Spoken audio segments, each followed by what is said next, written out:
Messieurs, dames, bonjour. Bienvenue sur Ta mère la butte. Cette phrase est vraiment bizarre.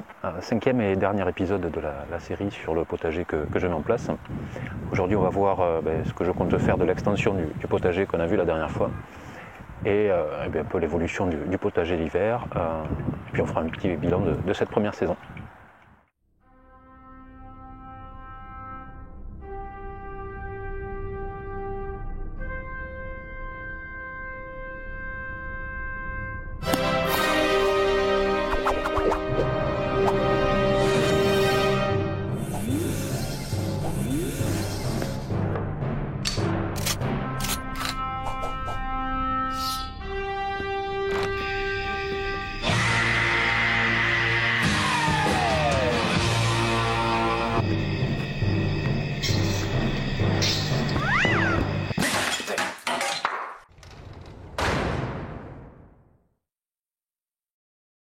J'espère que vous n'êtes pas trop gêné par le bruit du vent.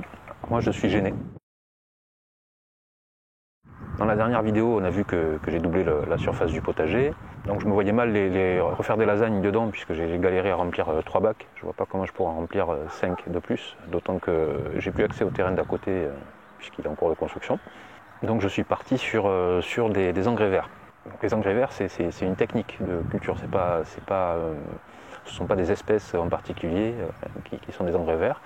Le principe, c'est de cultiver quelque chose à un endroit donné et de tout laisser sur place. On ne récolte rien et ça sert essentiellement à nourrir le sol et à le structurer. Donc ça va remplacer les engrais, d'où le nom. Ça va apporter du carbone, de l'azote, du phytophosphate auxilium, ça n'existe pas. Donc ça va avoir deux effets principaux, c'est-à-dire que ça va à la fois nourrir le sol, et en plus ça va avoir une action mécanique sur le sol, c'est-à-dire certaines plantes vont avoir des racines pivots qui vont décompacter le sol, d'autres vont avoir des racines différentes qui vont structurer le sol ou encore le retenir si on est sujet à l'érosion, tout un tas de fonctions comme ça. Donc moi je pars sur des engrais verts pour deux raisons principales, à la fois apporter de la biomasse, puisqu'on laisse tout sur place, ça m'évite d'avoir à en récupérer ailleurs, et structurer le sol. C'est-à-dire j'ai choisi des espèces, seigle, vesse et facélie, qui vont faire tout ça, ça va nourrir le sol, le décompacter et le structurer, en théorie en tout cas. Donc le projet c'est de semer tout ça sur les 5 nouvelles planches, de laisser pousser et ensuite de coucher, de bâcher tout ça pendant quelques semaines, pendant quelques mois, pour attaquer directement le potager de printemps dessus. Le truc c'est que j'ai fait ça un peu comme d'habitude à l'arrache, ce qui fait que autant sur la 4e planche qui était là depuis le début et qui m'a servi de bac à compost provisoire, le sol avait été complètement désherbé, donc là ça n'a pas trop mal pris.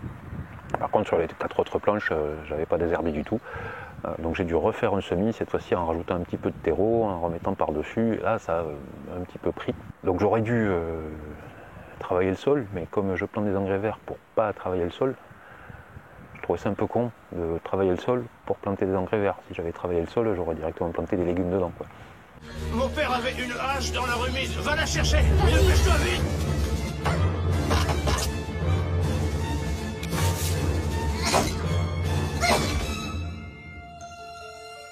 Donc ces semis, je les ai étalés du coup de la mi-octobre à la fin octobre, et c'est peut-être un peu tard.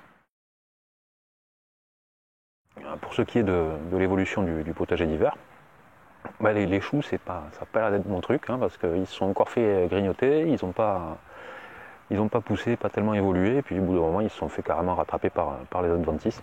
Donc je ne suis pas encore prêt à bouffer des choux. Tout ce qui est salade, c'est-à-dire laitue, mâche et les radis, je les laisse pousser pour les laisser monter en graines. Tout ce qui est aliacé, ail, échalote, oignon, ça suit son cours, ça pousse bien. Il y a des adventices spécifiques qui poussent que là, des jolies petites fleurs bleues là, c'est mignon. Bon, la récolte de tout ça, je pense que ça va se chevaucher avec la mise en place du potager d'été, donc ce sera pour la prochaine saison. Les engrais verts, ils ont stagné tout l'hiver, ils ont commencé vraiment à pousser qu'au printemps. Le problème, c'est que si je veux m'en servir pour le potager d'été, de ces planches, il faut que je les bâche, j'estime, au moins 2 mois, quoi. Donc au moment où ils ont commencé à vraiment pousser, c'est là où il a fallu que je les bâche. J'ai rajouté de la matière carbonée que j'avais. Donc je les ai juste couchés et bâchés, mais c'est pas suffisant. Ça tendait les bâches, c'était pas terrible. Donc un peu plus tard, j'ai tout redébâché, j'ai passé un coup de rotofil, de broussailleuse et j'ai rebâché. Donc j'ai fait ça à la mi-mars à peu près pour que ce soit prêt pour la mi-mai. Donc ça décale un petit peu les premières plantations. Je vais voir ce que ça donne, mais je pense du coup que les 3 planches initiales, je vais laisser se finir ce qu'il y a dessus et ensuite je vais replanter des engrais verts dessus, mais en les plantant plus tôt et en les laissant plus longtemps pour aller jusqu'au bout du truc, quoi. Alors, au printemps, il n'y a pas que les engrais verts qui ont commencé à vraiment pousser. Tout ce qui est adventice, ça a bien explosé. Pas trop sur l'ancienne planche des tomates. Par contre, sur la planche des courgettes, ça a bien poussé. Et alors sur l'ancienne planche des patates, c'était la jungle. Donc bon, pas assez de paillage, hein, c'était que de la tonte fraîche, donc j'ai pas pu trop alimenter ça pendant l'hiver. Je ne me suis pas trop occupé non plus, ça évoluait pas. Mais bon, il y a eu un bon nettoyage de printemps à faire. Dans le bilan de cette première saison, on aura passé un an entre les premiers semis et la fin de la saison. Il y a eu beaucoup d'échecs, mais les conditions n'étaient pas idéales. Les 2 premiers mois déjà, j'étais pas sur place. Ensuite, il y a eu une grosse canicule. Et puis je débute complètement, hein, donc il y a beaucoup de conneries que j'ai faites. La principale erreur récurrente que j'ai faite, c'est de ne pas me renseigner spécifiquement sur les différentes espèces, les différentes étapes. D'un autre côté, si on veut être vraiment au point sur tout avant de commencer, on ne commence jamais rien en fait. Mais c'est assez vertigineux, toutes les connaissances qu'il faut acquérir. Hein. Il faut avoir des connaissances en botanique, en chimie, en sédimentation récifale corallienne. C'est faux. Une erreur qui est liée à celle-là aussi, c'est le fait d'avoir envisagé ça sur des périodes fixes. Voilà, telle période on fait les semis, telle période on plante, telle période on récolte. En fait, ça s'étale dans le temps et il y a quasiment tout le temps des semis à faire, quasiment tout le temps des plantations à faire et quasiment tout le temps des récoltes à faire. Moins l'hiver que l'été, mais bon. Au niveau des quantités aussi, c'était pas terrible, mais ça c'était prévu, c'était le concept du truc. Par contre, j'ai pas pu tester les méthodes de conservation, par exemple. J'ai vaguement fait un peu de lactofermentation, c'était pas une réussite, c'est à refaire. Mais après, globalement, quel kiff quand même. C'était pas gagné. Hein.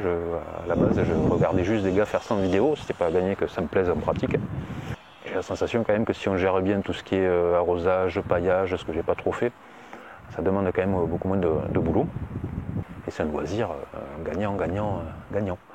C'est ludique, c'est apaisant, c'est nourrissant à la fois pour le corps et l'esprit. C'est beau ce que je dis, l'agrandissement qui n'était pas planifié, ça ouvre pas mal de perspectives aussi. Et c'est encore plus enthousiasmant de recommencer le cycle en ayant une petite expérience.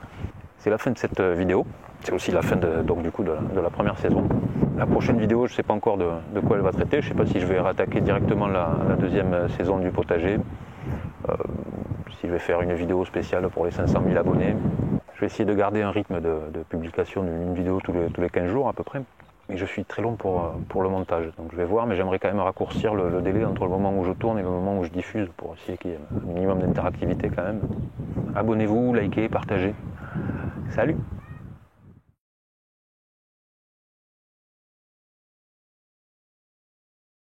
Allez, on va dire que ça ira, parce que j'en ai plein le cul.